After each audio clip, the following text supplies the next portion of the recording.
Hi there, my name's Debbie Forsey and I'm a student advisor at Advice SU, which is one of the services provided by Queen's Students' Union.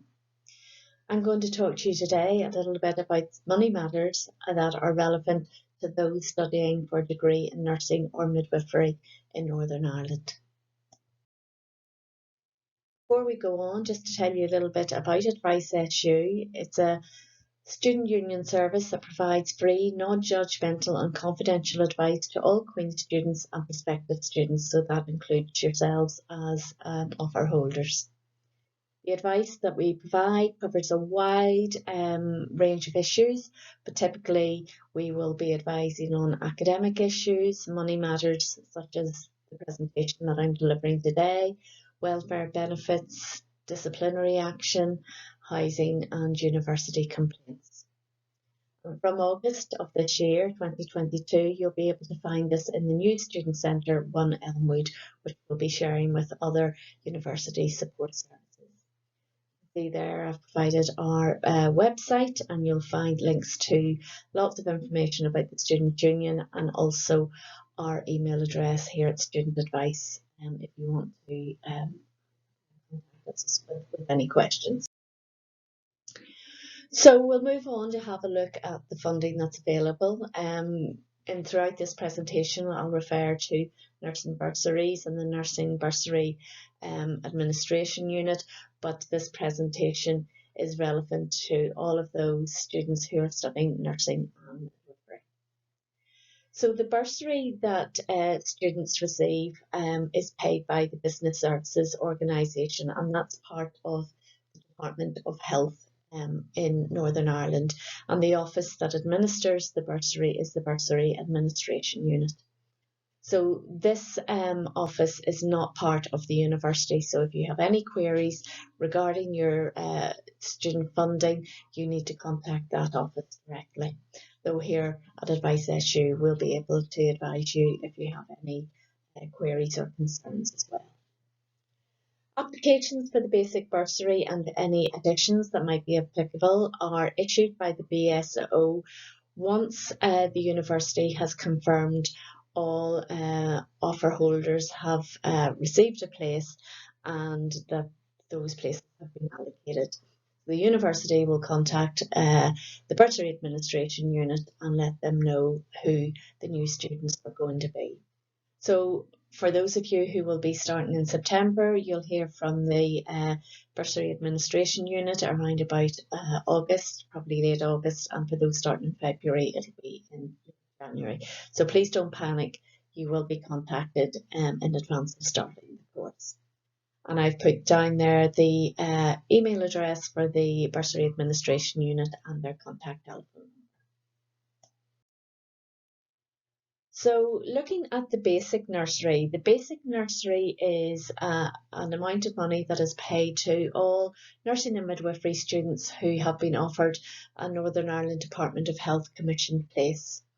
And that bursary is worth £5,165 per year. In order to be eligible for the bursary, you need to meet the residency requirements laid down by the Department of Health. Generally, the requirements are that you need to have been resident in Northern Ireland for at least 3 years prior to the start of the course, and the same if you hold EU settled status, you need to have been resident in Northern Ireland for a period of 3 years. Exceptions are made in relation to those students who are from the Republic of Ireland. They also may be offered admission place. The bursary is paid over the duration of the course, 36 months, and the monthly payment is £430.41. And all tuition fees are covered by the Department of Health, so you don't need to make any contribution towards those. Students' loans and grants that typically would be offered to other undergraduates through the likes of Student Finance NI, those are not applicable to nursing students who have a Northern Ireland Department of Health commission. So if you are only applying to Queen's or to Ulster University to study nursing or midwifery, you don't need to make an application to Student Finance NI. for any student finance. However, if you have an application or an offer pending with another institution in another part of the UK, then you should submit an application to Student Finance and NI for loans and grants that cover tuition fees and maintenance costs. So on top of the basic bursary that we just spoke about, students with dependent children or those who have an adult who is financially dependent upon them living with them may be eligible for some additional funding. This additional funding is means tested, so it is not an automatic entitlement. There is an application and assessment process that has to take place. Those who qualify for these additions, the maximum addition for a dependent partner or for the first child will be £2,389 per year, which breaks down to an additional £199.08 per month. And then there's an additional £567 per year paid for each additional child. If you're applying for these additions and you have a partner living with you, their income will be taken into account, their taxable income. But the student's own income, your own income, will be disregarded in that assessment process. If you qualify for a child addition, then you will automatically also receive something called Parents' Learning Allowance, and that is a value of £1,125 per year, paid as an additional £93.75 per month. Just a quick note, Parents' Learning Allowance paid by the Department of Health is different to Parents' Learning Allowance paid by Student Finance NI, so it's important not to get the two confused. Evidence of being a single parent and evidence of a partner's taxable income will be requested by the Department of Health, by the Bursary Administration Unit, if you're making an application for those. And as well as that, if you're in receipt of any social security benefits or your partner is, you'll be asked to provide evidence of those. Applications for these additions have to be made each academic year. Receiving an addition in one academic year does not necessarily mean that you will qualify for the same additions or the same amount in the next academic year. Just a little word of caution. Please be honest whenever you are making the applications for these additions. I'm sure everybody will be, but it was an unfortunate case a few years ago when it was discovered that a very small number of students had made fraudulent applications for these additions to the Department of Health, and those individual students had action taken against them by the department. So we don't want anyone to be in that situation. So please make sure that you are eligible for everything that you're applying for. Childcare grants. This is not going to be great news for any of you who have dependent children and will be looking for childcare. The maximum contribution towards childcare made by the Department of Health towards registered childcare costs is only £1,245 per year, and that's regardless of how many children require the care.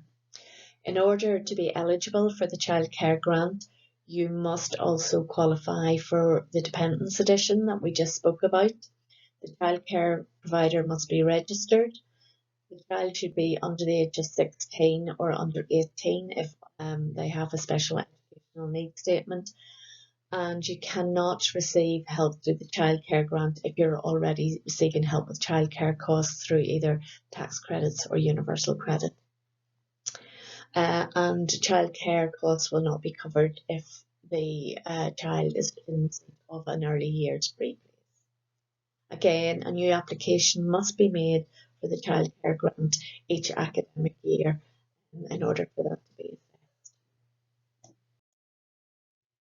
Just quickly to touch on students with a disability. In some circumstances, students will be eligible to receive a disabled student allowance. Now, it's worth noting that that doesn't always mean a monetary award. It could be the money that you're awarded is paid directly to support providers such as a note taker or a dyslexia coach or so on. what will happen is the disability services at the university will liaise with the bursary unit, and you will undergo an assessment of your individual needs, and a decision will be made about the kind of support that you require. If you are given a monetary award for a specific cost, for instance, if you are given an award and it is for the purpose of buying a laptop, you must provide evidence of having bought that laptop, and you'll be asked to provide receipts confirming that the money was used for the purpose that it was intended. We're just going to move on to nursing and midwifery students and social security benefits. We're covering this because a significant number of people who will be coming on to this course are mature students, and we understand that a lot of you will already have caring commitments to children or to partners who have a disability or family members who require care.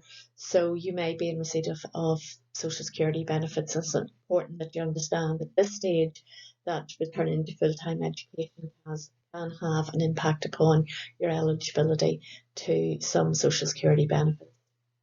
The rule of thumb is that for most means tested benefits, students cannot, full-time students are not eligible to apply. There are a few exceptions, and that would include those with dependent children or caring responsibilities, and those students who have a disability, or those who live with a partner and their partner is on a low income. Now, this is a really complex area, so I'm not going to go into too much detail, but the one thing that I will highlight is that students who are enrolled onto a full-time course of study are not eligible to receive carers allowance. So once you enrol onto this course, if you're in receipt of carers allowance, you will need to notify carers branch, and the likelihood is that allowance will stop. Any of you who are still in receipt of tax credits, being a full-time student has no impact on your eligibility to apply for tax credits, but you must continue to meet the conditions of claiming, and especially those in relation to working tax credit. Clinical placements are not counted as paid employment, so they won't go towards the number of hours that you're required to work in order to be eligible for working tax credits. Students must inform all of the relevant benefit agencies when they return to study, and of their student status and any student income that they may receive. Please don't assume that benefit agency staff will inform each other that you're a full-time student of what funding you receive. For instance, if you have a work coach through Universal Credit, you will still have to report your change in circumstances through your online journal. The onus lies with you to make sure that the relevant agency is aware of your student status and not anybody else. And I've put a little link down there to NI Direct and some information that they provide on benefits for higher education students. Universal Credit is replacing all what we call legacy benefits in Northern Ireland, and that would include tax credits, housing benefit, income support, job seekers allowance, income-based unemployment support allowance, income related. Because of COVID, there has been a delay in the switch from those legacy benefits over to Universal Credit. For some people, the migration will happen on a change of circumstances, and for other people, the migration will take place through a managed system, but it's not expected that that will start to commence in Northern Ireland until 2023, and the department estimates that it'll be 2024 until they've completed that. For anyone who's thinking about claiming Universal Credit and is already in receipt of one of those legacy benefits, you need to be aware that as soon as you make a claim for Universal Credit, your legacy benefits will cease and you cannot reclaim them. It's also important to note that help with childcare costs through Universal Credit is only applicable to childcare required while in salaried paid employment. So any childcare that you require in order to undertake study or clinical placements, does not come under the Universal Credit Childcare Allowance scheme. What I would say is that for any nursing and midwifery students who are currently in receipt of Social Security benefits, or if you have any concerns with regard to the funding that you may receive, it's really important that you're seeking advice at this moment in time, well in advance of starting the course. And certainly if you are in receipt of Social Security benefits, have dependent children or other caring responsibilities, or a student with a disability, I would urge you to touch in with ourselves at that email address, studentadvice@qub.ac.uk, and you'll be put in touch with myself, and I'll be able to give you more specific one-to-one advice based on your circumstances. And please don't worry, no question is a silly question. We'll be able to point you in the right direction. And this doesn't just apply to those of you who may be claiming Social Security benefits, anyone at all who has any queries about the funding that you may be eligible for, please do get in touch. Just to finish off, I'm just signposting you here to Black Bullion. This is an organisation that Queen's Student Union works in partnership with. Black Bullion offers a really good website that will provide you with lots of information and advice applicable to students at university to manage their financial well-being. We have just recently gone into partnership with Black Bullion, and by logging onto the site and registering with your as a QUB Student Union student, you'll be able to access some of their basic platforms, and then once you become an enrolled student at the university, that will allow you access to a larger variety of the tools and resources. I would certainly recommend that you all have a look at Black Bullion, register there as a prospective student, and just remember that whenever you are registering, look for Queen's Student Union as your university. And that's all I really have to say. Thank you for your time. Again, I would urge anyone who has any questions to email us at Student Advice, and we will be more than happy to answer your queries. Thanks very much.